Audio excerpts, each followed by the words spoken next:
kalau boleh gue sebut sebagai mantan aktivis gerakan mahasiswa gitu, lu lihat situasi hari ini gimana, man? Ya, tidak ada yang konsistensi dalam politik gitu. Yang ada adalah kepentingan gitu. Tidak ada yang abadi kecuali kepentingan. Oke. Orang yang dulu berkata A sekarang berkata B. Oke. Termasuk kawan-kawan kita. Ya, termasuk kawan-kawan kita.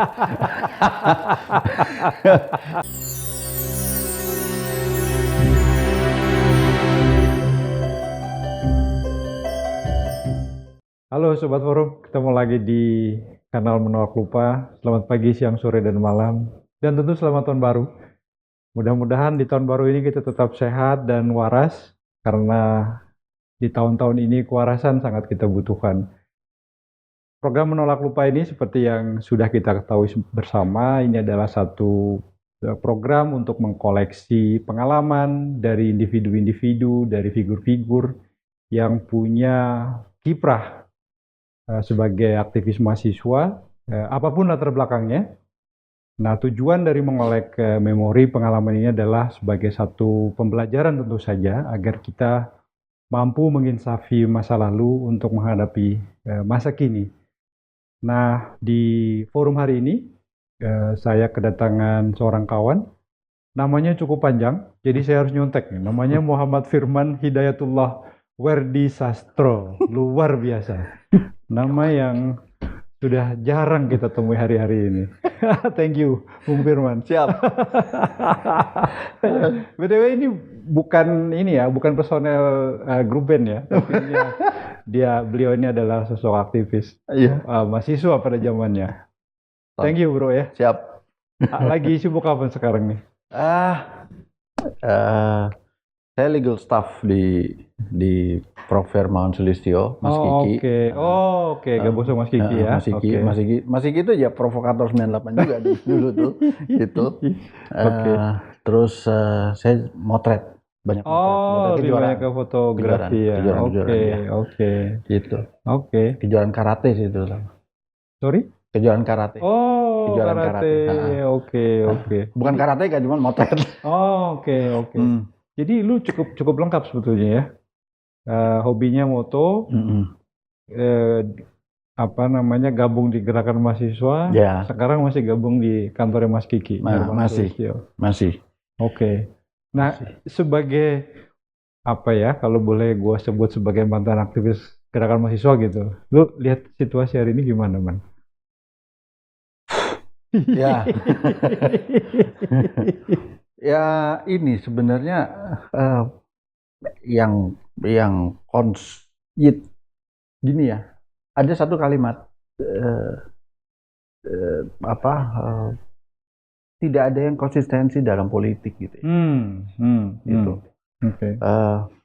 Yang ada adalah kepentingan gitu. Tidak ada yang abadi kecuali kepentingan. Oke. Ya, terbukti sekarang gitu. Terbukti sekarang. Bagaimana orang yang dulu berkata A sekarang berkata B. Oke. Termasuk kawan-kawan kita. Ya, termasuk kawan-kawan kita. Ya, tapi dalam skop politik ya sah-sah saja sih. Oke. Tapi bukan kayak gini, man ya. Gue secara pribadi kan pasti lu juga. Kita mempelajari sejarah ya, founding fathers kita juga semuanya politisi, ya. Semuanya orang partai. Tapi kan kultur politiknya beda. Tuh. Nah, menurut apa yang membedakan? Apa yang membuat sekarang itu seperti yang tadi lu bilang? Tidak ada yang abadi kecuali kepentingan itu sendiri. Gini, Soekarno politisi, Muhammad Hatta politisi, Sultan Syahrir politisi. Ya. Bahkan Tan Malaka pun politisi, ya gitu. Sampai saya sedikit nyamping ya, sampai dulu Tan Malaka itu saya tahu dari mana? Saya tahu dari bapak saya. Bapak saya itu jadi kakek saya ya, bapaknya bapak saya itu dulu wali kota Solo, Muhammad Saleh.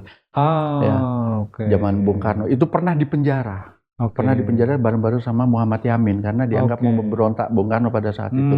Itu selnya itu bersebelahan dengan Tan Malaka. Tahu? Itu yang penjaga selnya Tan Malaka itu tidak boleh lebih dari 3 jam. Lebih dari 3 jam dia jadi pengikut Tan Malaka. Itu politisi. Tapi dulu itu jelas, gitu ya.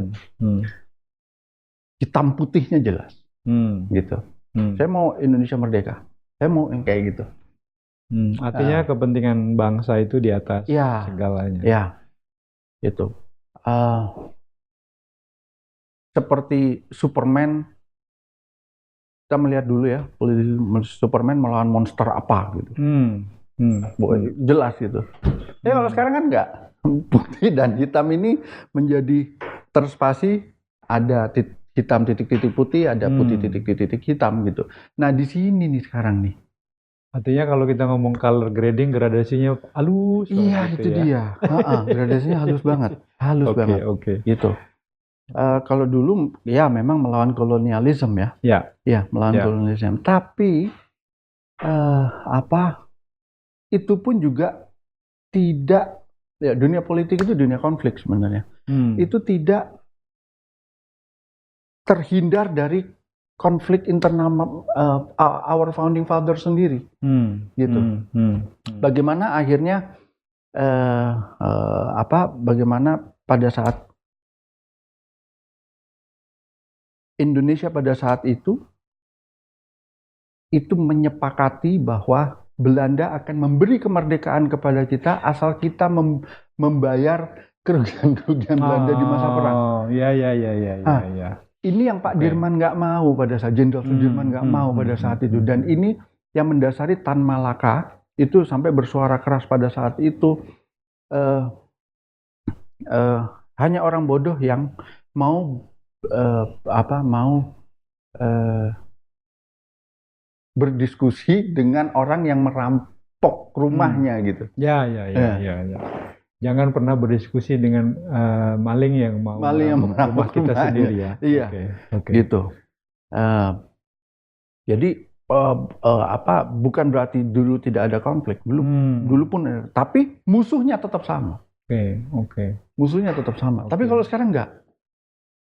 Gitu. Hari ini gue kesal sama lo gitu. Tapi minggu depan ternyata kok kita punya tujuan sama ya. Dan lo ya.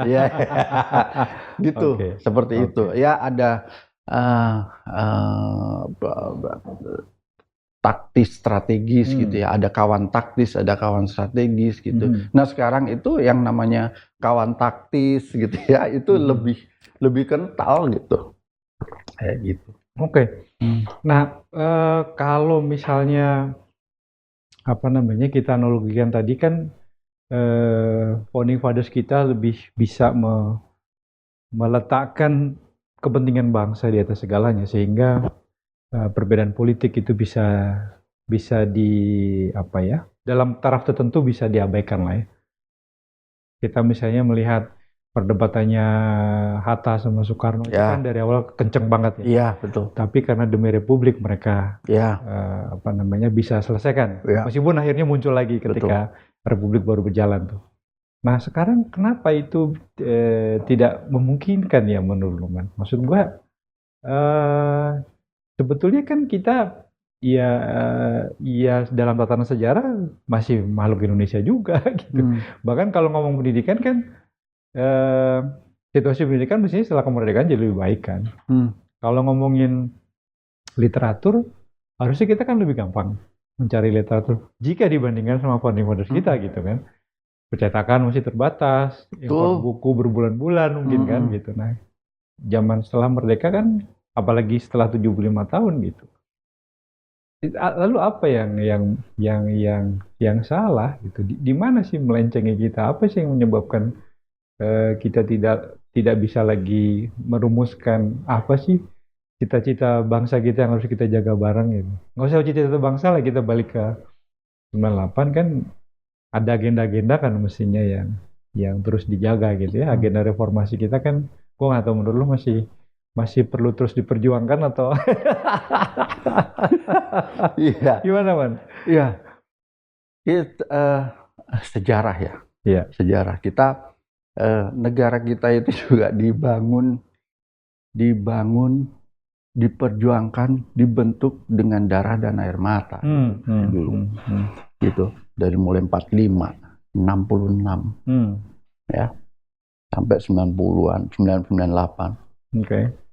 Gitu. Tahu? Anak gua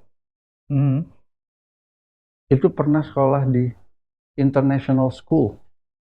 Oke. Itu level apa? SD, SMP?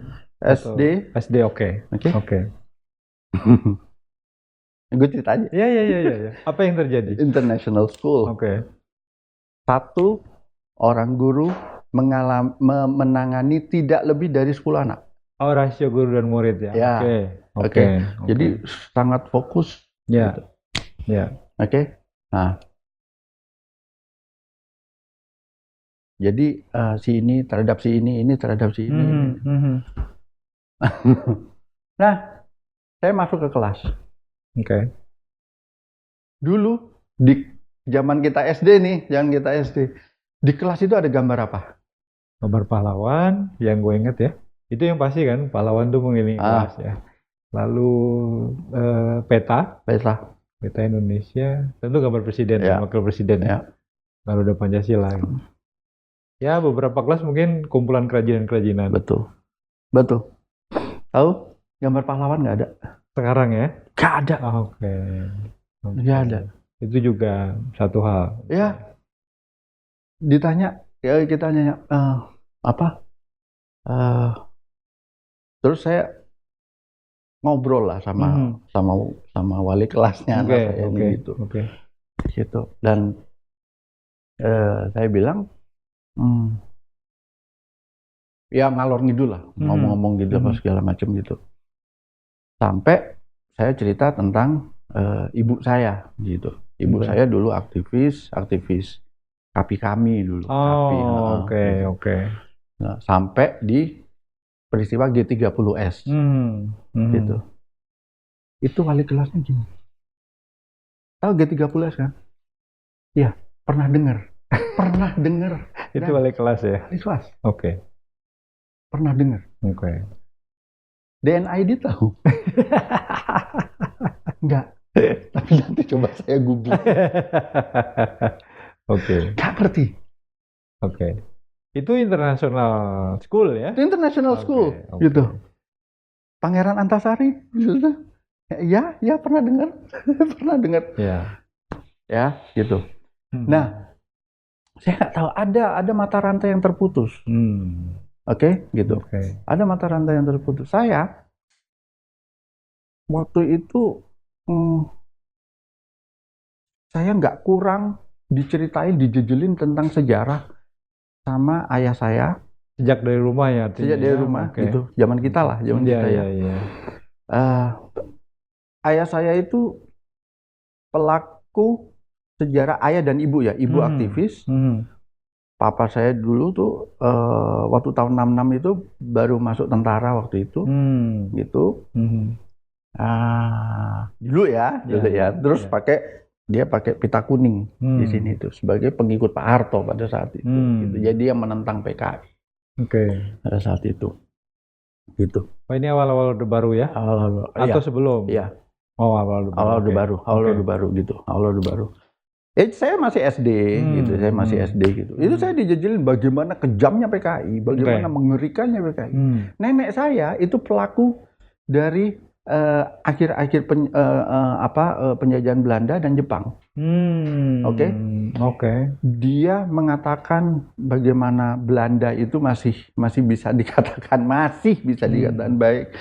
Malah banyak kawan-kawan nenek saya pada saat itu mengatakan zaman Belanda zaman normal. Gitu. Itu zaman normal itu, zaman normal itu. Mungkin karena saking lamanya juga ya. Saking lamanya juga gitu. Tapi pada saat penjajahan Jepang itu mewariskan dendam yang luar biasa. Sampai mengucap nih nenek saya. Jangan sampai anak dan cucu saya itu ada yang kawin dengan orang Jepang. Oke. Gitu. Bagaimana dia melihat teman-temannya menjadi korban Jugun Ianfu. Iya. Dan sampai sekarang kita sampai masih sekarang, jadi isu itu. Ya. Nah, terus ibu saya juga mewarisi dendam terhadap kaum PKI yang luar biasa gitu ya. Bapak saya juga begitu gitu. Oke. Saya nih diwariskan. ya diwariskan. Oke. Saya tahu tentang sejarah ya. Saya mau mewariskan ini kepada siapa? Kepada anak saya bisa. Tapi dendamnya nggak bisa. Ya. Kemarahannya tidak bisa. Oke. Gitu. Ya. Bagaimana industri animasi Jepang itu masuk ke sini? Oh iya. Ya. Betul. Film-film Jepang kayak begini. Terus aliran Japan rock ya. Itu musik itu sampai ke sini. Bahkan banyak sekali juga pengajar sampai tingkat profesor yang begitu mengagumi Jepang. Ya. Gitu. Begitu mengagumi bagaimana Jepang bangkit dari keterpurukan bla bla bla setelah dibom atom. Tapi nenek saya mengatakan, kalau Jepang itu tidak dibom atom, habis kita. Gitu. Habis kita. Gimana kejamnya Jepang pada saat itu gitu. Tapi generasi sini mengatakan bahwa bom atom di Hiroshima dan Nagasaki itu adalah sebuah kejahatan, itu adalah sebuah kekejaman gitu. Gitu. Nah, seperti itu. Nah, kita hanya mewarisi nilai. Kita mewarisi nilai-nilai itu. Kita mewarisi terhadap. Nah, kita nggak tahu di mana ada mata rantai yang terputus. Ada mata rantai yang terputus. Itu bagaimana traumatik kita. Lalu tahu lah Dan, waktu kita zaman Orde Baru, kita ngobrol kayak begini. Iya. Gitu. Ngobrol kayak begini, mungkin ada satu teman kita gitu, yang lu benar-benar kenal, ada satu teman gue yang gue benar-benar kenal, 4 orang lah, gitu. Terus besoknya, lu dengar kabar, naudzubillah min dzalik, lu dengar kabar, Firman hilang, diculik. Siapa intelijennya? Ya. Gitu. Ini mengerikan betul kan pada saat itu. Gitu, mengerikan betul. Nah, lu ingin mewarisi nilainya bisa, tapi kengerian. Iya. Gue pikir menceritakan situasi yang kita alami kepada anak kita juga butuh effort ya. Butuh sangat butuh effort. Sangat butuh effort. Paling maksimal lu bisa mewarisi nilainya.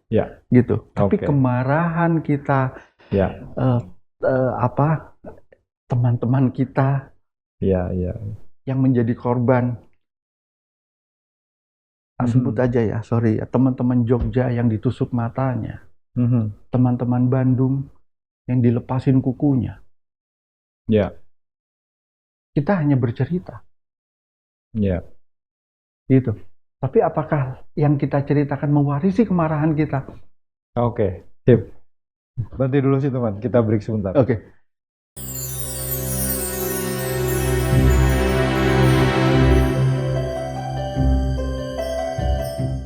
Sobat Forum, kita lanjutkan ke segmen berikutnya, masih bersama Bung Firman. Nah bro, kalau nyambung cerita yang tadi, itu gua menduga memang bibit quote-unquote pemberontakan itu memang lahir dari keluarga lo ya, dari nenek bahkan dari bokap nyokap gitu. Tapi gimana ceritanya lo awal-awal itu gabung ke gerakan mahasiswa?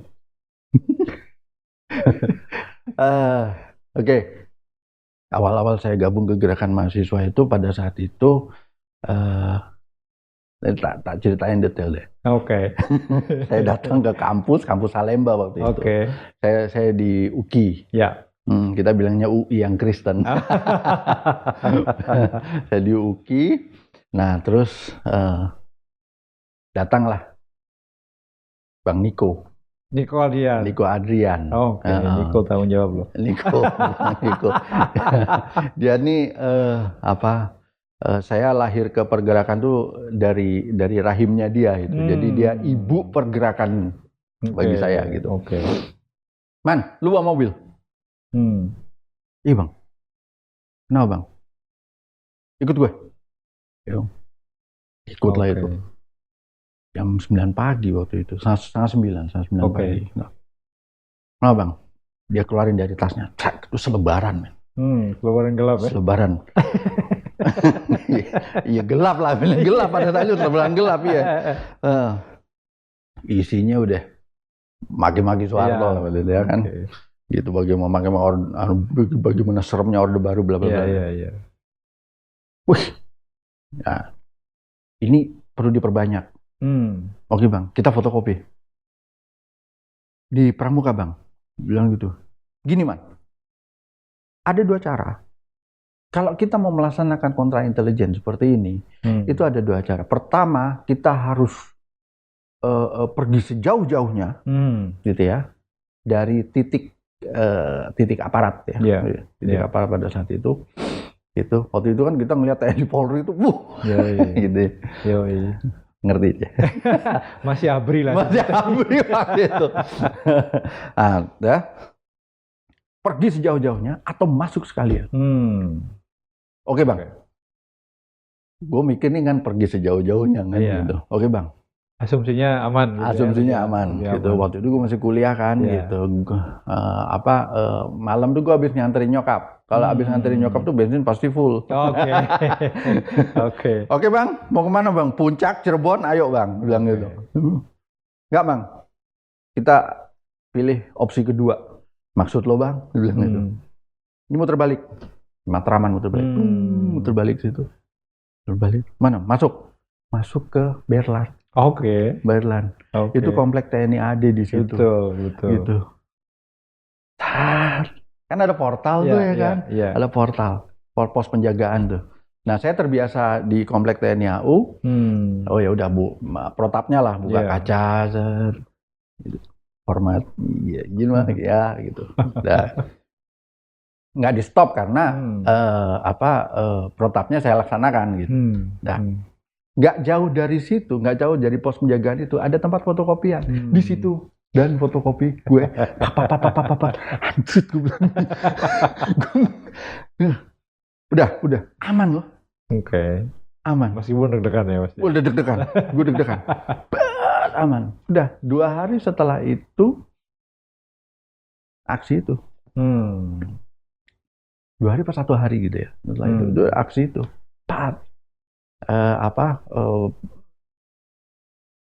Kampus yang pertama kali aksi turun ke jalan itu UKI, UKI Salemba waktu itu, gitu.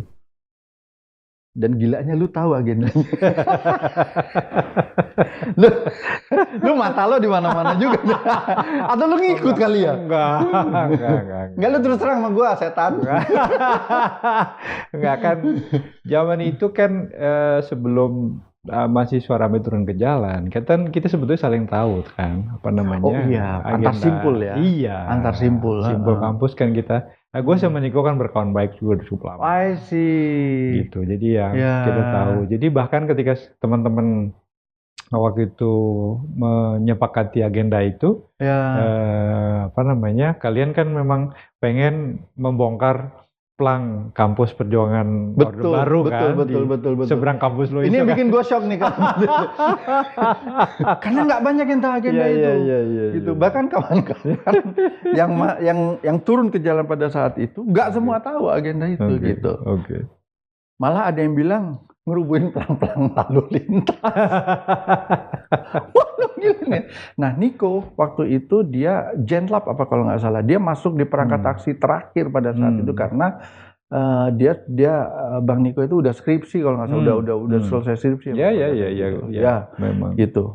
Itu terakhir saya ngelihat dia tuh pakai jaket alma mater. Gitu, dan dia lobbying yang gila. Jago banget, lobbyingnya tuh gila. Waktu itu ada pernyataan dari Menhankam pada saat itu, Jenderal Edi Sudrajat ya, gitu. Silakan mau aksi demonstrasi asal di dalam kampus. Ya. Gitu. Ya, betul. Tidak keluar kampus. Gitu. Nah, ini nggak tahu gimana keluar kampus lo, paham gitu. Keluar kampus.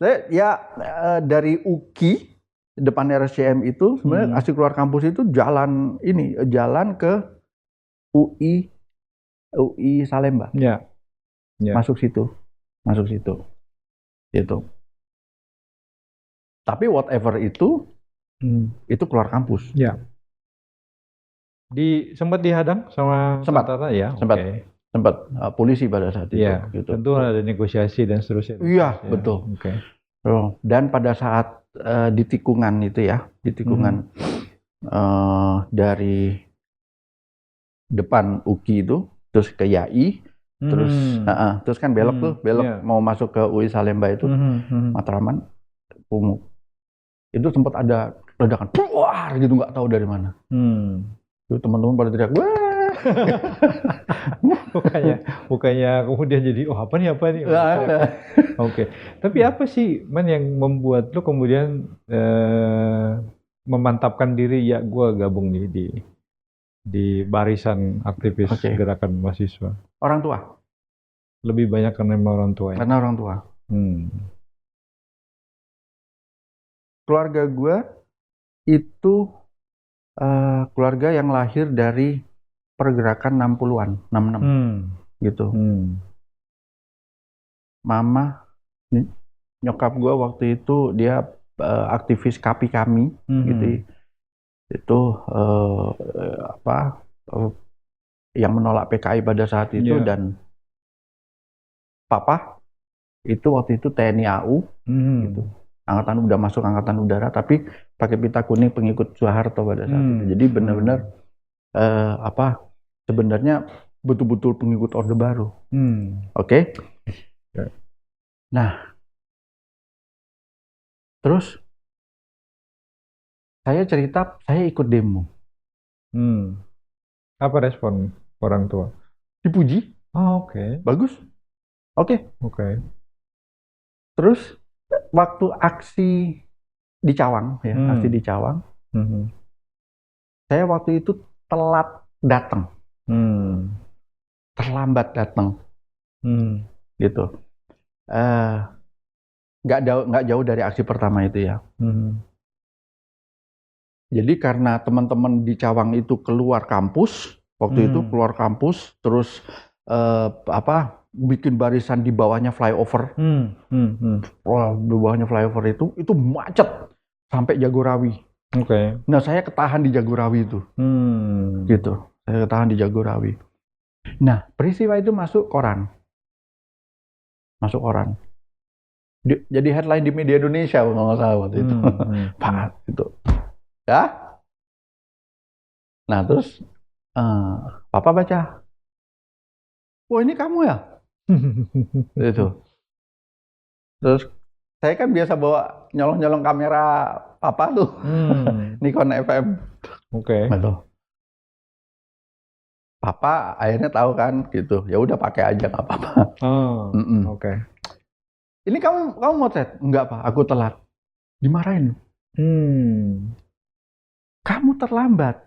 Iya. Ya gimana? Kamu tahu nggak? Kamu sadar ini masamu. Ini masa yang tidak berulang, dia bilang gitu. Kamu harus sadar bahwa ini adalah sebuah gerakan moral yang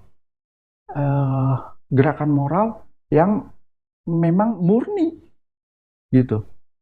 Kamu ini seperti ini, sama kayak TNI melaksanakan politik negara kamu nih. Terus kamu telat kayak gitu.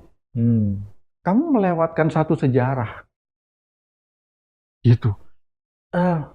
Ibu saya pun begitu. Memang ini ya, didikannya memang beda ya. Iya. Nah, kenapa akhirnya saya 1000% saya di dunia aktivis pada saat itu, karena keluarga saya begitu Orde Baruisme, gitu ya, begitu Orde Baruisme. Itu tuh mendukung gerakan mahasiswa. Mendukung gerakan mahasiswa karena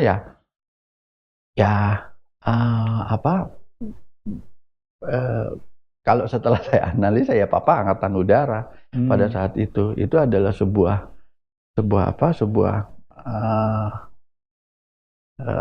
Angkatan Udara itu pada saat Orde Baru itu cukup dianaktirikan lah gitu ya. Angkatan Udara, Angkatan Laut, jadi merasakan kayak begitu gitu. Gitu. Mama pun begitu. Nah, ibu saya juga pada saat itu juga ibu saya ini anak asuhnya Bu Nasution. Anak asuhnya Bu Nasution. Nah, jadi ya tahu sendiri lah Pak Nas ya, gitu. Digimanain pada saat Orde Baru gitu. Ya gitu, itu yang membuat saya 1000% saya nyemplung di situ gitu. Nah, dibukain pintunya sama Bang Niko. Dengan momentum selebaran gelap ya. Wah, selebaran gelap itu di komplek TNI, TNI hadir. Tapi ada nggak pengalaman yang paling menarik yang masih lu ingat kan selama aksi-aksi itu kan fase itu artinya memang kan tiada hari tanpa aksi ya. Betul. Tujuannya pokoknya semaksimal mungkin ngedorong masa keluar dari kampus kan? Betul. Kira-kira gitu. Di semua kampus kira-kira sama lah diskusinya begitu. Ada nggak pengalaman yang menarik yang masih lu ingat? Pengalaman yang paling tidak terlupakan ya? Ya nggak bisa dilupain. Kenapa? 18 jahitan. Bentrok di mana itu? 18 jahitan. Di Manggi. Oke. Nah, di Manggi di bawahnya tuh. Jalan Sudirman dia. Iya. Tapi bukannya bagian anak forkot itu biasa ya? Iya. Saya agak kesel sama teman-teman wartawan gitu. Iya. Persis ngomongnya kayak lu tuh. Iya. Jadi gini. Kalau nggak bentrok nggak gue naikin nih, gitu kan biasanya gitu ya mulai. Mending ngomong begitu. Gimana? Lu nggak ada entertainnya. Entertain. Semprol nggak? Iya. Nah, dulu karena saya akhirnya diizinkan sama papa saya untuk pakai kameranya dia itu ya. Saya motret kegiatan teman-teman itu. Sorry, pertama pakai apa? Nikon FM10? Enggak, Nikon FM aja. Oh, FM aja. FM Pop tahun 1977. Kamera langka itu. Iya, masih analog ya. Iya, analog. Nah, terus saya motret. Di setiap aksi saya motret. Karena saya anak UKI tergabung dalam Forkot gitu. Ya, jadi banyak foto-foto saya yang Forkot gitu. Gitu. Dokumentasi Forkot ya. Nah, dokumentasi Forkot gitu. Kebanyakan. Ada juga Country, FKSMJ juga ada gitu. Tapi pada saat aksi bersama lah gitu, Forbes gitu. Nah, terus waktu itu aksi RUU PKB. Ya itu aksi yang lumayan besar pasca reformasi. Betul. Ya. Menolak RUU PKB. Gitu. Karena salah satu penanggulangan keadaan bahaya ya. Iya, benar. Kau tahu? Kan udah turun. Enggak. Abis ini gue yang interview lo. Enggak, Man. Itu gue udah post student lah ya. Tapi maksud gini, gue belum lulus tapi udah nggak terlalu sering ikut turun ya. Tapi kan tetap informasi kita tahu lah ya teman-teman gitu. Betul. Gitu. Ya sebenarnya dulu nggak ada yang masih student atau post student ya gitu. Lu mau turun aja bener kan ya. Itu dia. Itu kayak bedanya kan kalau ketangkep. Risikonya lebih besar buat yang post student ya kan. Nah, waktu itu penolakan RUU PKB, penanggulangan keadaan bahaya. Salah satu pasalnya adalah aparat bisa menangkap siapapun dengan alasan keamanan tanpa surat perintah. Ya, betul, gitu. betul. Tak tolak, nah udah saya kena di situ. Jadi ada jembatan penyeberangan itu masih ingat kalau kita menghadap ke Atmajaya, samping itu ada kita menghadap ke Atmajaya, ada Bank Danamon. Oke. Nah itu ada jembatan penyeberangannya. Iya. Nah gitu. Itu saya habis motret mahasiswa digebukin waktu itu sama 3 tentara. Digebukin, lucu nih, digebukinnya gitu, tapi dibelain sama polisi waktu itu, Brimob waktu itu. Tumben nih Brimob. Biasanya marinir ya, yang kayak begitu ya gitu. Iya, betul. Yang mau terang-terangan ngebelain kita gitu waktu itu. Tapi waktu itu sih ada Brimob, rupanya dia baru keluar dari Watu Kosek. Gitu. Mereka bilang, saya sempat ngobrol sama personilnya Brimob itu, ini tuntutan mahasiswa itu juga tuntutan kita sebenarnya gini. Gitu. Nah terus ada waktu itu terjadi bentrokan, bentrokan. Nah teman-teman Brimob itu ya dipukulin sama teman-teman pakai bambu gitu ya, gitu, nggak mau bales. Brimob ini nggak mau balas, nggak mau balas itu. Nah, terus cair, terus ada satu mahasiswa yang nggak tahu dia mau ke Love Cafe waktu itu, Love Cafe, depannya Wisma Lumba-Lumba itu. Saya mau ke sana gitu. Itu ada istri saya di situ. Terus Brimob ini udah kamu ke sana. Ya. Terus belakangnya itu ada fotonya kok. Belakangnya itu ada tentara yang lari terus gebukin papu gitu. Udah terus ditariklah ini sama mahasiswa ini, ditarik atau dibawa kemana itu. Yang narik Brimob ini. Yang narik Brimob ini. Udah kamu tadi nggak nurut sih gitu. Kayak gitu. Itu saya fotoin. Rupanya saya diincar. Gitu karena saya mau tadi itu gitu. Nah. Itu sampai malam kan, sampai malam, terus teman-teman terdesak sampai Sudirman, sampai Sudirman. Nah terus saya naik ke jembatan penyeberangan itu, saya motret dari atas, gitu. Nah pada saat motret dari atas itu tentara maju begini, aduh kalau saya turun waduh kena nih gitu. Gitu. Udah nggak ada ruang ya? Udah nggak ada ruang. Terus saya tiarap di jembatan penyeberangan itu. Cukup lama, 3,5 jam itu saya tiarap itu. Gitu. Ada anak kecil gitu, yang dia ikut tiarap sama saya. Aduh kamu ngapain di sini gitu? Ya saya mesti kemana om? Gitu. Jam 11:30 malam tiba-tiba ada aparat naik. Gitu. Ya. Udah dipukulin itu saya, sampai bawah. Zaman itu emang 18 jahitan. Zaman itu adalah zaman dimana aksi itu dari pagi bisa ketemu pagi lagi. Ya. Stop dulu situ. Kita lanjut di segmen berikutnya.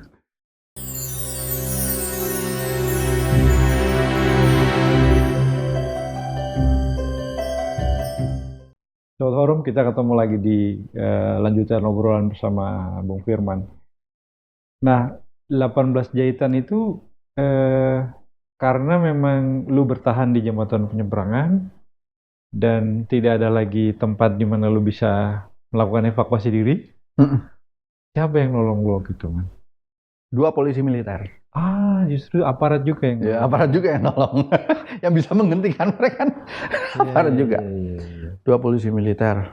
Saya masih ingat waktu itu. Polisi militernya namanya Oding. Namanya Oding. Pak Oding. Oding. Masih sempat lihat ini ya, name tag-nya lo ya? Bapak terima kasih ya. Dibilang gitu. Ini udah darah. Setengah muka nih darah. Tapi lu sadar ya? Masih sadar? Masih sadar. Kamera aman? Kamera saya masukin ke ransel waktu itu. Udah. Kepala boncel-boncel nggak apa-apa, yang penting kamera. Nanti kan dokumentasi. Iya. Gitu. Terus anak kecil yang sama saya itu apa yang terjadi sama dia? Sobek sininya. Oh, karena juga dia bertahan sama lo ya? Iya. Nggak ikut diam di situ? Iya, saya nggak tahu apa yang merasuki ABRI pada saat itu ya. Kecuali marinir ya. Kecuali marinir. Polisi militer sedikit sekali, gitu. Personilnya sangat sedikit. Iya, iya. Nah, tapi mungkin karena teman-teman juga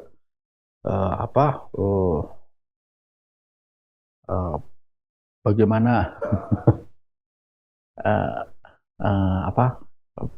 teman-teman merekam pada saat dulu itu bagaimana perilaku tentara pada saat dulu gitu. Teman-teman diculik kayak begitu. Sampai sekarang juga nggak ketemu gitu.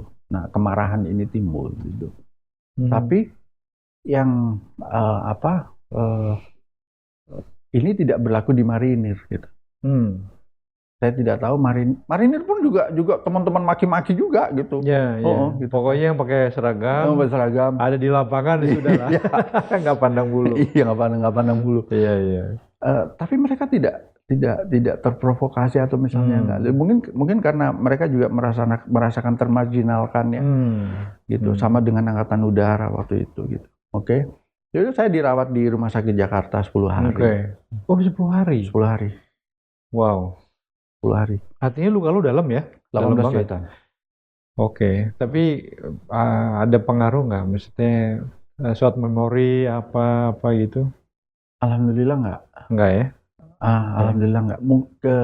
Kalau dari mungkin karena itu luka ya. Jadi tidak ada penggumpalan darah, nggak ada mungkin kayak gitu hanya ya. Darahnya memang keluar. Memang keluar. Dan saya memang sempat merasakan blackout ya. Jadi sama polisi militer itu dinaikin ke ojek.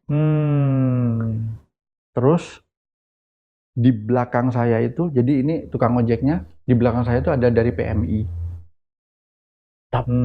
Itu dia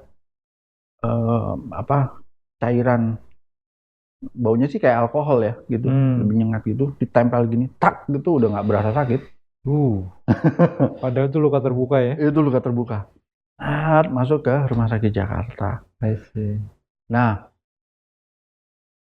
saya dengar ada ambulans yang keluar dari Atmajaya itu untuk nyelamatin saya. Gitu. Karena saya bawa kamera, dibilang ada wartawan kena, ada wartawan kena. Gitu. Taunya lu wartawan ya? Wartawan.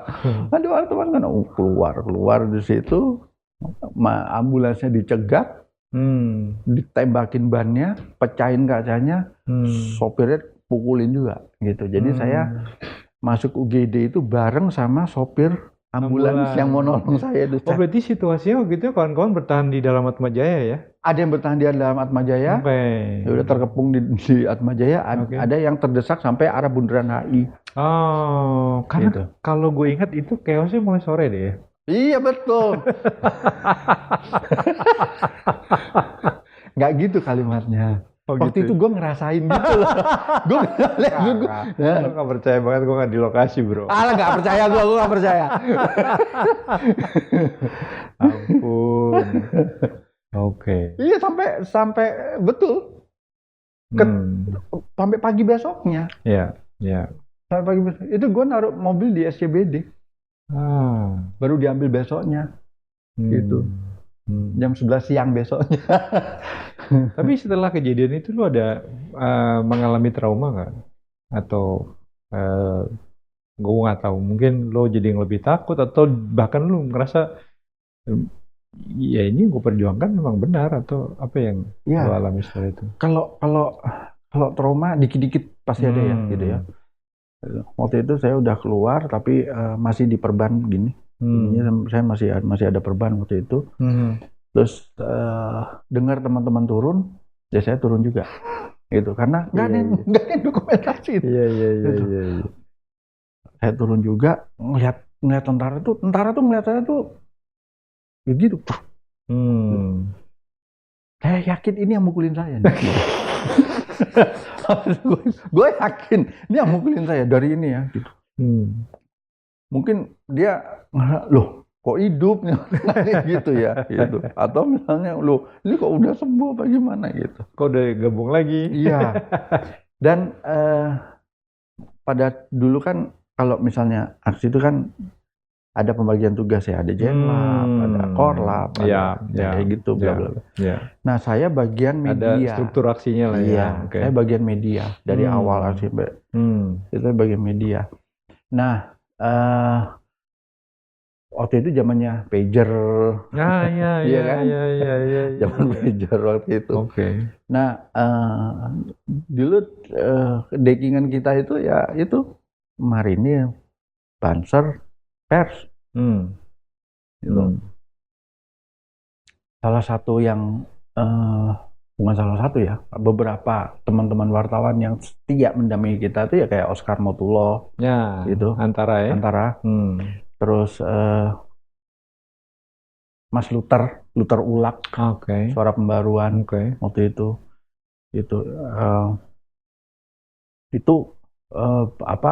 setia lah, gitu. Setia sama kita. Termasuk Fikri Jufri. Ya, itu. Nah, saya dulu nggak suka pisang. Suka pisang gara-gara Mas Luther itu. Jadi di depan Atmaja itu ada yang jual teh botol. Itu Mas Luther. Bu, biasa Bu. Dia buka itu dia angkat box teh botol tuh ada pisang di situ. Cing, makan itu satu. Gue nggak doyan Bang, habisin makan. Papa gitu. Ini untuk energi gitu. Dan saya dapat amunisi film tuh dari mereka. Gitu. Oke. Dari mereka. Nah, itu sebenarnya tadi mau aku tanya. Kan roll film itu untuk ukuran kita mahasiswa lumayan ya itu harganya. Mahal. Dari 22.000 Fuji Film harga 22.000 ya. Fuji Film ASA 400 isi 36. Asing harganya. Sampai naik 32.000 sampai di level 40.000 satu roll. Gitu. Nah, saya dapat banyak amunisi dari dia tuh. Gitu. Dari teman-teman pers itu dan Cing, ada amunisi nih Cing, bilang gitu. Itu bayaran saya karena saya mengabarkan teman-teman mau turun. Jadi mereka ini yang menguatkan saya gitu. Nah, pada saat kembali lagi ke pertanyaan tadi, ada trauma? Ada. Begitu setelah dipukulin, pasca saya dipukulin itu saya tetap turun. Saya nggak mau jauh-jauh dari kelompok wartawan itu. Gitu. Dulu kalau saat terjadi chaos gitu, itu wartawan kayak Luther Ula, kayak Mas Oscar gitu ya, itu teriak-teriak, Gino F. Hadi gitu, itu teriak-teriak, jangan ada yang misah gitu. Jadi wartawan tuh ngumpul semua, gitu. Jangan ada yang misah habis gitu. Nah,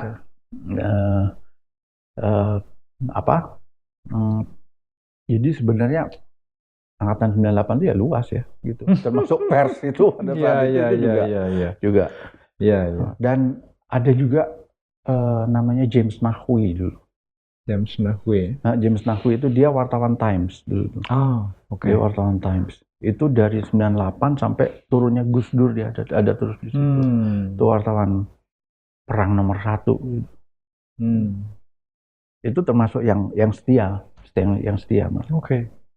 Nah, kalau dunia fotografi itu sebenarnya lo mulai suka kapan?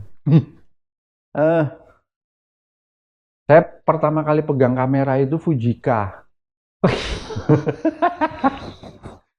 Ya, itu kayaknya kamera wajib bagi pemula. Iya betul. Karena ya harganya ya affordable, fiturnya lumayan. Betul. Dan dia kayak cloningnya Nikon gitu. Ya, betul. Versi murahnya lah. Motretnya dulu ya. Kan gua anak komunikasi. Oke. Anak komunikasi? Ya. Oh, jadi kalau orasi enggak lah. Maksudnya gua dapat sedikit mata kuliah fotografi kan dari mulai. Ini gue yang interview dia. Iya. Kita saling ngobrol. Jadi pengantar fotografi itu gue dapet, lalu praktek, gitu. Jadi zaman gue dulu kan masih praktek kamar gelap, bro. Astu. Gue belajar hitam putih. Aduh, itu yang gue nggak dapet tuh. Itu gue nggak dapet, ya. Gue nggak dapet. Iya. Gitu. Ya, Fujika waktu itu. Punyanya Pak D, kakaknya Papa yang dititipkan ke Papa. Berarti bokap juga emang suka foto ya? Suka fotografi. Karena megang FM tadi. Iya. Gitu. Nah terus nggak lama, terus Papa beli Nikon FM itu tadi. Tahun 80-an. Gitu. Itu waktu itu saya masih kelas 4 SD waktu itu. Itu sekitar tahun 83, 84 waktu itu. Karena tiap ada acara keluarga nggak ada yang motret. Saya disuruh motret. Awalnya dari situ. Awalnya dari situ, cepret. Tadinya setiap ada acara keluarga ya Papa lalu teriak, "Fir, diafragmanya 8." Speednya sekian gitu. Dikasih tahu teknisnya. Kasih tahu teknisnya gitu. Terus waktu saya gerak ke sana, "Fir, diafragmanya kan pasti pakai bliss gitu." Iya. Kayak gitu dulu tuh. Ya kadang kalau misalnya kamu ragu udah standar speed 60 5,6. 5,6. Krek. Ya anak pocket tuh. Itu ukuran pocket itu. Iya. Nah, mulai memperdalam itu tahun 97. Itu tahun 97. Sorry, memperdalam itu artinya lu kursus atau lu? Enggak. Gue jadi wartawan tandem. Wartawan ikut-ikutan. Gue waktu itu sama Uning Heri Gagarin. Gitu. Nah, Uning ini tadinya dulu adalah relawan di yayasannya Mama, ibuku, yayasan sosial. Yayasan sosial. Yang ngajar di pasar-pasar induk. Pasar-pasar induk, ngajar anak-anak gitu, ngajar pekerja anak gitu. Nah, setelah saya jadi relawan di yayasannya ibu saya, terus dia jadi wartawan foto. Nah, terus saya ikut-ikutan dia tuh. Gitu. Saya ikut-ikutan dia. Nah, di situ saya belajar gimana masang film yang benar. Artinya lu memang belajar tuh praktek ya langsung. Langsung. Kalau gue kan dapat teorinya dikit-dikit. Lebih dalam loh. Gitu. Nah, saya jadi wartawan tandem sama Uning Gagarin dan sama Yuga. Yuga waktu itu juga Rakyat Merdeka waktu itu. Wartawan Rakyat Merdeka. Juga. Nah, udah ngikut-ngikut tuh kemana gitu. Pas begitu. Tapi nanti kalau foto lo jadi, terus foto lo dimuat, kreditnya itu bukan lo, nggak apa-apa ya? Iya nggak apa-apa. Ya nggak apa-apa. Yang penting bisa jadi gitu. Udah saya belajar speed, diafragma. Oh speed itu begini. Oh diafragma itu begini gitu.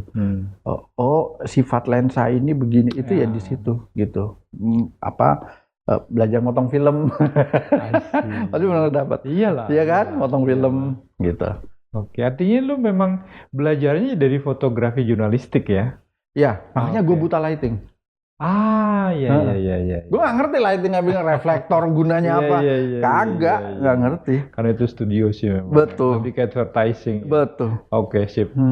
Kita berhenti dulu sebentar di situ, kita lanjutkan nanti.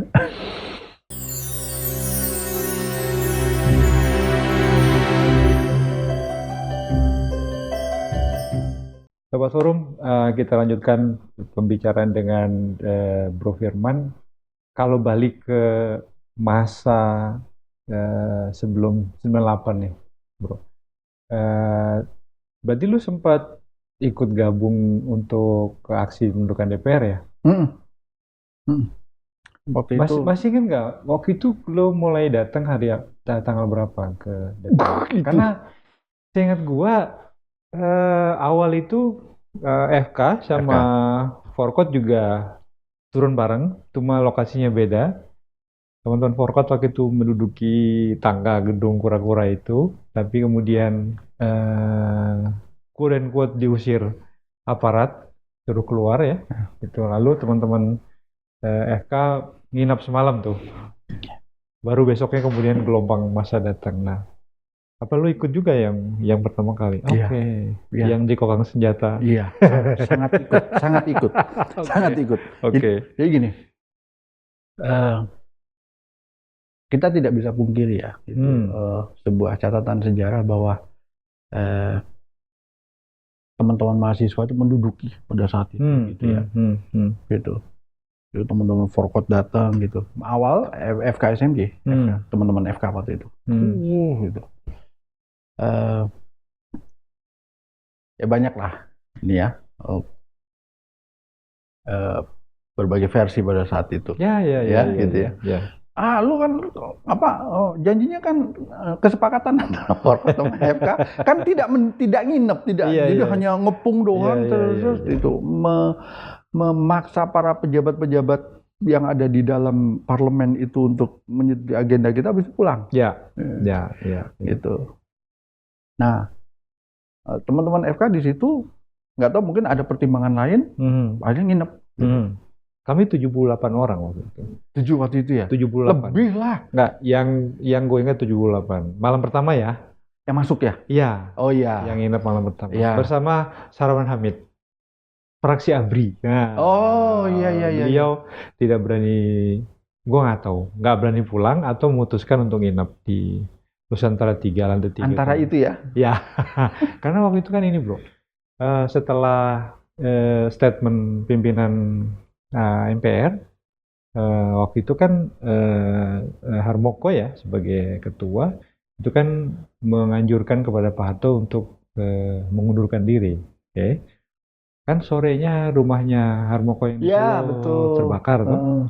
Terbakar atau dibakar gitu nggak tahu. Nah itu kemudian eskalasi politiknya kan cukup panas. Betul. Ya. Nah kayaknya Pak Sarwan Hamid itu memutuskan untuk bermalam di DPR. Oke. Nah itu juga yang waktu itu kami jadikan skenario terburuk, tameng gitu. Kalau kemudian ada serbuan dari aparat, pokoknya ada Pak Sarwan di lantai 3. Itu kira-kira gitu skenarionya bro.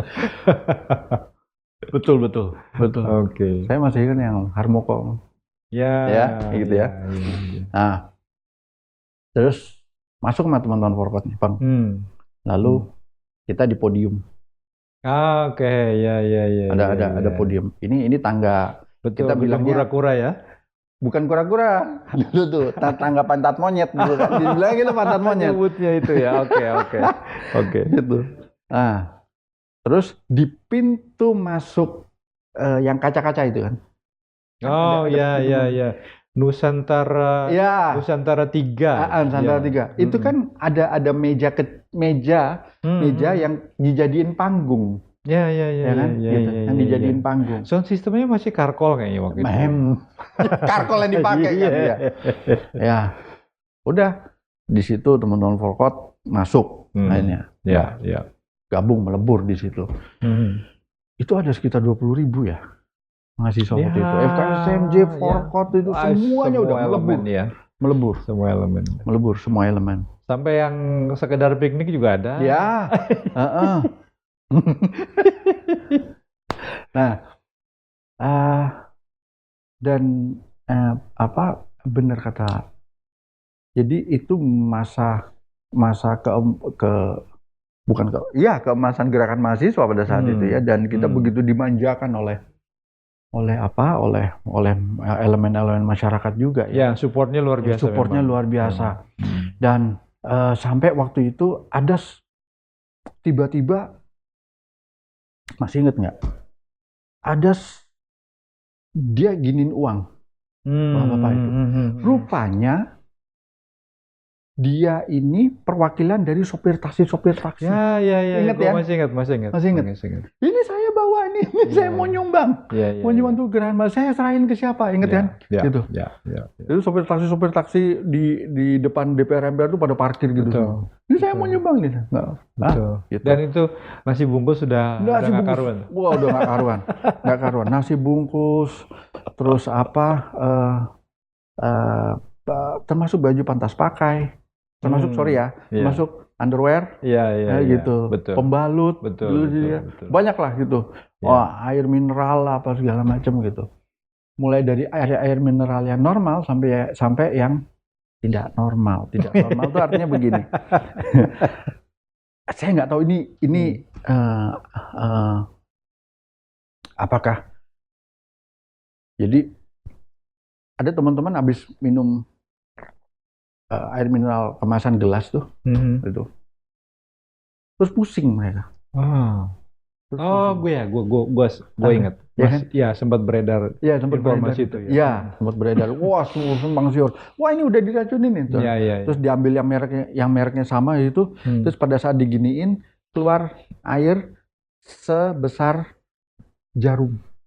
Wah, ini pasti disuntik kayak gitu ya. Wow, simpang siur lah gitu. Tapi the most of all itu gerakan mahasiswa yang sangat masif pada saat itu gitu, dan berhasil menurunkan lambang kekuasaan pada saat itu, yaitu Soeharto, lengser, gitu. Nah, di sini sebenarnya adalah awal dari carut marut. Bukan berarti Orde Baru bagus ya, enggak gitu ya. Gitu. Tapi pada saat Soeharto belum turun, itu hitam putihnya jelas. Gitu. Ketika Soeharto turun, ini yang lalu ada spasi dan ada abu-abu di tengahnya itu.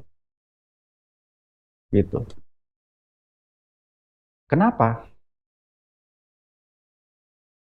Kalau mau jujur ya, kita sama-sama di lapangan pada saat itu, kita sama-sama menghadapi represif yang sama gitu ya. Soeharto turun, itu adalah awal kegagalan kita. Lo ngeliatnya gitu ya? Awal kegagalan kita. Kita ingin Soeharto itu jatuh. Bukan mengundurkan diri. Soeharto ini ahli strategi betul. Iya. Itu. Soeharto itu turun, bukan jatuh. Dan kita nggak pernah menyangka ya? Nggak pernah menyangka. Ada skenario mengundurkan diri itu kan? Iya. Itu. Nah, lalu digantikan oleh Habibie. Nah, pada saat itu teman-teman lalu kan merubah isunya. Soeharto no, Habibie no. Ya meskipun pecah dua lah ya. Bahkan waktu di DPR tuh, ada yang dukung Habibie, ada yang dukung Habibie, tahu. Ini yang kita analisa sebagai satu awal dari keabu-abuan politik Indonesia gitu pada saat itu gitu. Artinya perubahan satu situasi yang sistemik seperti yang kita inginkan tidak terjadi ya. Iya. Karena cuma ganti pemain. Orang-orang yang tadinya menikmati privilege katakanlah ya, zaman Orde Baru kan juga masih di situ. Betul. Oke. Dan itu adalah pintu bagi orang-orang yang menunggu di tikungan. Ya. Mereka yang tadinya waktu 98 nggak tahu tuh batang hidungnya ada di mana, tapi mereka mengatakan, kita 98, kita angkatan 98 pada saat itu. Kita malah ada yang mengatakan bahwa gue 98. Saya angkatan 98, saya mahasiswa 98, saya ikut gerakan reformasi. Padahal kita tahu bahwa dia pada saat itu ya memang dia juga turun gerakan mahasiswa. Tapi mahasiswa apa? Ada mahasiswa yang kontra kita. Tahu kan? Ya. Di samping Pak Swakarsa. Ya. Uki, Mustopo, Forkot, FKSMJ. Kita sama-sama diteriakin apa waktu itu? Ingat nggak? Apa ya? Eh, salah satu yang gue inget tuh kan di PKI kan. Itu. Apa? Neokomunis, ya kan? Ya. Neokomunis. Itu saya pertama kali dengar itu. Ya, pertama kali dengar itu di DPR MPR. Oh, bahkan ketika pendudukan? Iya. Oh. Ketika hari terakhir ya. Itu paginya. Oh iya, gue ingat. Karena teman-teman Forkot yang bertahan sampai dievakuasi ya. Iya kan? Karena kami hari kedua kayaknya udah putuskan untuk meninggalkan gedung Iya, DPR. karena kan berapa hari di awal kan. Iya, kita karena belum gini, masuk. Waktu itu diskusinya adalah satu udah nggak kondusif ya. Karena sudah pecah dua tadi, yang pro Habibie, yang tolak Habibie. Kami termasuk yang menyatakan sejak awal udah gitu, ini perpanjangan baru, jadi kita tolak. Udah becek. Ya betul. Yang kedua, makin banyak eksponen yang kita nggak tahu. Ya. Tiba-tiba kalau lo ingat kan ada panggung di tangga itu kan, ini udah nggak jelas nih. Betul. Udah kita balik aja deh. Iya. Nah, gitu. Waktu itu adalah hari terakhir. Hari terakhir kita di DPR MPR. Okay. Lo tahu? Pagi waktu itu kita udah dengar. Ini nanti yang akan ada masa yang datang. Kita nggak tahu tuh masa dari mana. Itu waktu itu sekitar 40 menit sebelum itu mereka datang. Itu mereka masuk dari pintu belakang. Dari pintu belakang DPR MPR. Masa Kisdi. Iya, gue ingat sekarang. Ya. Iya. Masa Kisdi. Itu mereka masuk, teman-teman bikin pagar betis, dirangsek sambil diteriakin neokomunis. Mereka juga pakai jaket amater? Atau enggak? Masa Kisdi ini pakai jaket pakai putih-putih. Oh, putih-putih, oke. Mereka pakai putih-putih. Dari parkiran belakang itu sampai ke parkiran depan. Diterakin neokomunis, neo-PKI. Nah, terus mereka menduduki tangga pantat monyet itu. Kita bilangnya pantat monyet kan. Tangga itu mereka menduduki itu. Bendera Kisdi apa segala macam gitu. Ahmad Sumargono ya masih. Ya. Ahmad Sumargono almarhum. Nah, tanpa mengurangi rasa hormat ya ke beliau gitu. Tapi itu adalah sebuah gerakan sahara ya. Iya. Lalu teman-teman juga takbir juga. Waktu itu ada teman dari IAIN, Allahu Akbar gitu. Kita juga dengan Allahu Akbar gitu. Mereka bingung. Enggak. Mereka bilang jangan menipu Allah. Jangan menipu Allah. Oke. Gua pakai jaket alma mater, lo tahu tampang begini kan, terus uki, terus gue bilang gue Islam, gue Madura, kan pasti nggak bakal percaya kan gitu. Gue lepas jaket alma mater, itu gue taruh kamera. Itu mungkin satu kesalahan saya, tapi saya memperkirakan ini bakal ada gesekan fisik. Saya taruh kamera di ransel truk. Gitu. Jadi pada saat itu saya nggak motret waktu itu. Ada foto-foto yang beredar dari teman-teman wartawan. Udah. Nah, mereka menguasai tangga itu. Saya masuk ke dalam. Terus jam 11:30 siang, jam 11:30 itu mereka masuk sekitar jam 11 apa sekitar jam 11:30 gitu. Gitu. Jam 11:30 Bang Niko telepon. Telepon itu persis di depan saya. Saya ada di belakangnya. Nelpon ke PBNU. Waktu itu Bang Niko itu dia gerakan pemuda NU waktu itu. Ya, Niko itu memang sejak awal dulu bikin komunitas namanya FKG Menu. FKG Menu ya. Bareng Ulil, bareng Amsal. Betul. Gitu ya. Betul. Nah, dia telepon. Dah. Nah, saya cuma ngeliat dia telepon. Lalu jam 12 kurang sedikit. Itu jam 12 kurang seperempat apa jadi itu azan duhur ya, azan sholat Jumat waktu itu. Dah Terus mereka turun. Lalu sholat Jumat di masjid belakang DPR MPR itu. Oke. Nah, selesai sholat Jumat, kira-kira 15 menit ya, setelah selesai sholat Jumat, atau 15-20 menit, itu muncul lagi massa, saya nggak tahu dari mana. Yang berbeda dari Masuk, gitu. Saya lihat, benderanya bendera NU. Bendera NU. Banyak juga. Oh, ini yang ditelepon sama Bang Niko. Masuk, mereka duduk di gedung tangga pantat monyet itu juga. Nah, kira-kira jam 1-an itu mereka yang habis sholat Jumat itu dari DPR itu balik ngelihat bendera NU. Ada masalah lain dengan bendera NU. Gitu. Mereka mau maju nggak bisa. Tahu Dan? Jadi itu pertama kali munculnya sebuah bahaya laten baru. Apa itu? Politik identitas berbasis SARA. Gitu. Ya.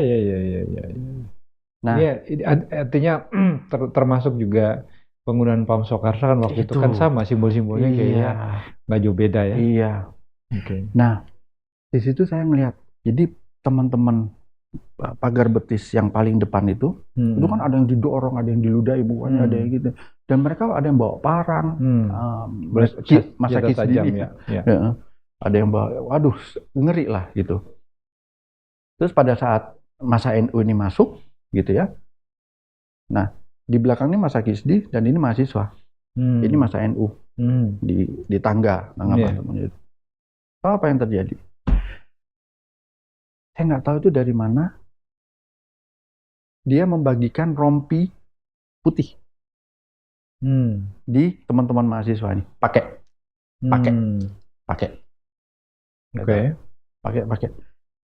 Ini apa? Udah, kamu kalau misalnya kamu dipukul, kamu dibacok, kamu lihat, insya Allah kamu nggak apa-apa. Rupanya dari teman-teman GP Ansor sama Banser ya. Pakai gitu. Terus ada yang dari Atmajaya waktu itu, Pak saya Katolik. Mungkin saya mundur aja bagaimana. Udah, kamu punya Tuhan nggak? Dia bilang gitu. Punya. Ya sudah berdoa. Sama aja tuh. Udah. Gitu. Luar biasa itu. Ya. Itu. Udah. Nah, udah. Di situ terus nggak lama.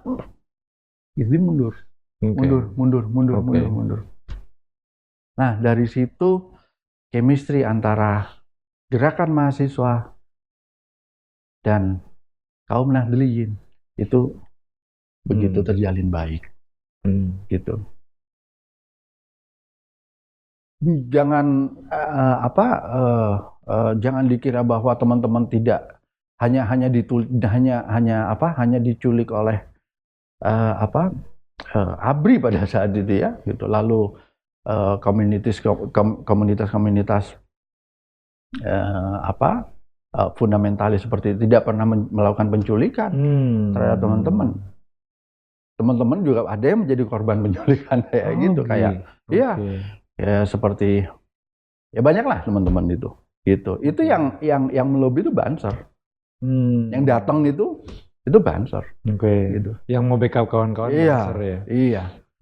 Meskipun ini kasus tidak banyak diungkap ya. Oleh media ya, sehingga mungkin publik nggak terlalu banyak tahu. Nah sekarang kalau kita ngeliat fenomena sekarang nih Man, kan seperti yang lu tadi sudah bilang, hari ini tuh tiba-tiba semua orang ngaku 98. Iya nggak sih? Iya. Lu ngeliatnya gimana Man? Ya, gila. Gerakan 98 itu kan tidak bisa dihakikan kan? Tidak bisa didaftarkan haki gitu kan, nggak bisa. Lalu ada pencatatan diri ya, saya dulu demonstrasi 98 gitu. Nggak juga kan? Gitu. Tapi didefinisikan itu mungkin bisa ya. Bahwa gerakan 98 itu adalah gerakan mahasiswa, gitu, mahasiswa atau gerakan yang pro terhadap itu, yang menentang rezim Orde Baru saat itu. Gitu. Apa? Jadi kalau misalnya seperti itu, oh saya juga turun kok 98 gitu. Terus dia ngelawan mahasiswa yang kafir itu, ngelawan mahasiswa yang komunis. Oh kita udah tahu, oh ini pasti garisnya kemana ya? Garisnya gitu. Oke. Tapi buat lo sendiri setelah mahasiswa ya atau fase post student dan kemudian ngelihat ya banyak teman-teman kita lah ya sekarang itu yang mungkin pilihannya jadi komisaris, lalu kemudian sekarang pilihan politiknya mungkin agak sulit kita bisa cerna dengan akal sehat gitu ya. Lu sendiri kenapa milih jalur yang berbeda? Ya, sekarang gini, ada memang teman-teman yang dia ya ada yang jadi komisaris di BUMN gitu ya, gitu. Kita tahu itu adalah proses politik ya, gitu. Gitu. Saya pernah ditanya nih, kayak gitu. Saya bilang ya nggak apa-apa, gitu. Asal lu tetap napak di lintasan yang tetap kita cita-citakan, gitu. Oke, artinya ada agenda yang cukup clear ya. Iya. Lu kesana mau ngapain? Gitu. Nggak apa-apa. Terus ada teman-teman yang masuk partai ini, partai itu, monggo. Malah saya mengatakan bahwa itu harusnya lo lakukan dulu. Gitu.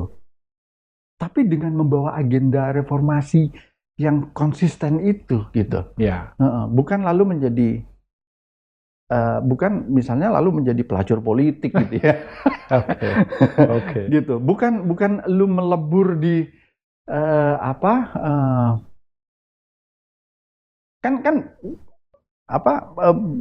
banyak pemain-pemain baru nih yang tiba-tiba dia bikin partai ini, dia bikin partai itu, dia bikin yang dulu 98 dia nggak tahu lah gitu. Terus teman-teman masuk ke partai ini boleh gitu, tapi agendanya tuh jangan dilepas. Agenda reformasi ini jangan dilepas. Bukan lu jadi naruh agenda reformasi lu terus lu ngikut gitu. Jangan begitu gitu. Kayak gitu. Nah, sekarang banyak dari kawan-kawan yang melepas itu agenda-agenda reformasinya gitu. Kayak begitu, bahkan lupa terhadap agenda reformasinya. Oke. Iya. Ayolah, forgive but not forget ya. Ya, kita boleh memaafkan tapi kita tidak melupakan. Ayolah, masih ingat terhadap teman-teman ya, terhadap teman-teman yang sampai sekarang bahkan kuburannya aja di mana nggak tahu. Ya. Nasibnya dia sekarang seperti apa gitu ya masih belum tahu. Kayak gimana nggak tahu. Oke, lu ada di BUMN ini, monggo nggak apa-apa. Lu petinggi di partai ini, monggo nggak apa-apa.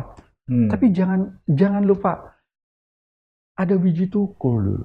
Yang masih belum jelas dia di mana. Yang masih belum jelas. Ada Yani Afri, ada Sony, ada Hermawan Hendrawan, ada M. Yusuf, ada Petrus Bima, ada Surat, ada Ucok Munandar, ada Yadin Muhyiddin, siapa lagi yang kita gitu, bahkan makamnya aja nggak tahu. Ya.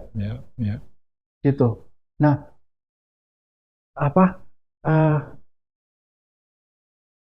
bahkan keluarganya saja hanya bisa berdoa gitu. Ya. Nggak ngerti. Sekarang mulai dari presiden setelah reformasi ya, gitu. Setelah reformasi, ada berapa presiden sih yang ketika dia jadi presiden itu dia mengunjungi keluarga-keluarga dari orang-orang hilang ini gitu.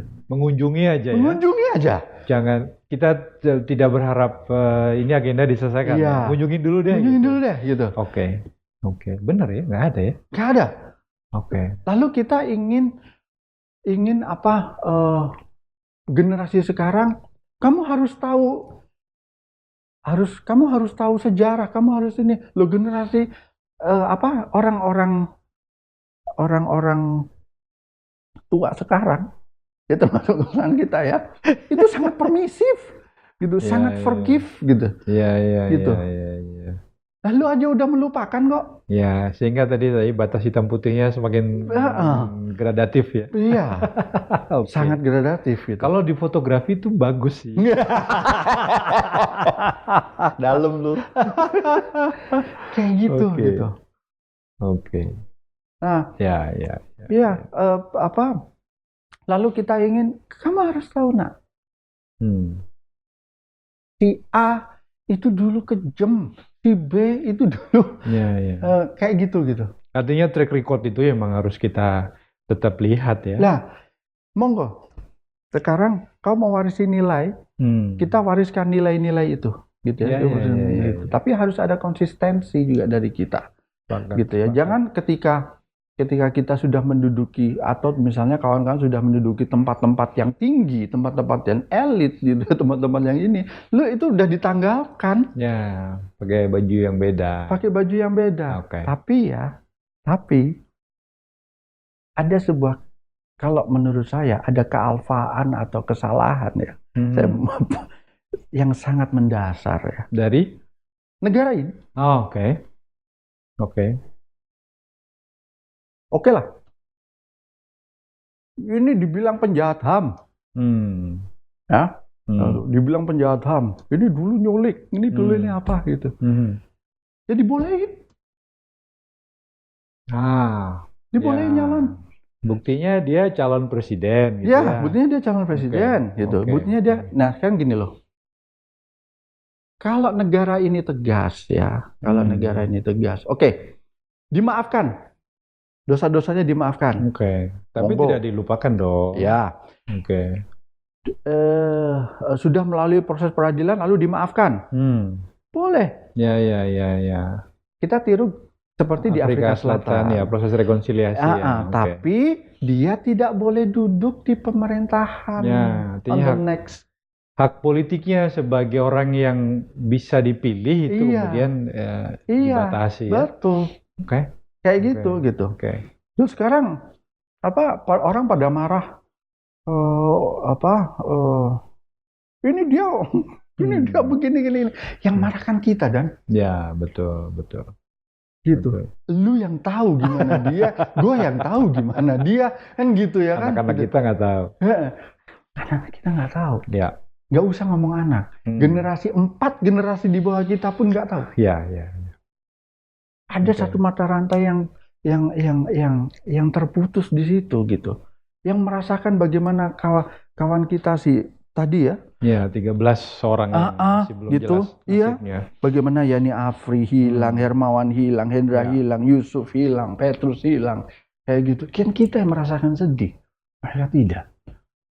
Kita nggak ngewarisin apa-apa. Bahkan sejarah pun kita tidak bicara gitu. Nah, tiba-tiba dia tak diperbolehkan untuk nyalon pada saat itu, gitu.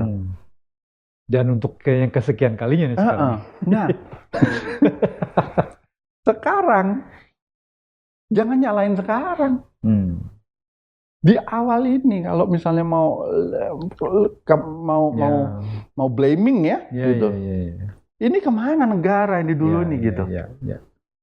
Bangsa sekarang, MK diacak-acak tuh apa segala macam gini apa segala macam. Emang di sini MK nggak diacak-acak apa? Ya. Gitu. Artinya memang masih banyak agenda yang memang perlu diurai dari awalnya ya, sehingga tadi yang lu bilang tadi hitam putihnya itu lebih jelas. Betul. Ya. Sip. Thank you banget, bro. Sama-sama. Atas obrolannya yang gue kira menarik dan cukup mencerahkan ya. Gue merecall lagi beberapa memori masa lalu ya. Empirik. Empirik. Dia udah bukan wacana lagi, dia empirik. Oke, sekali lagi thank you banyak. Sehat-sehat terus. Iya. Demikian Sobat Forum, obrolan saya dengan Bro Firman. Masih banyak agenda sejarah yang perlu kita luruskan, kita tuntaskan, sehingga pembatas hitam dan putih menjadi jelas, dan kita bisa belajar menginsafi masa lalu, dan kita sebagai sebuah bangsa, ingatan kolektif itu menjadi penuntun kita di masa yang akan datang. Terima kasih, kita jumpa kembali di edisi berikutnya. Salam.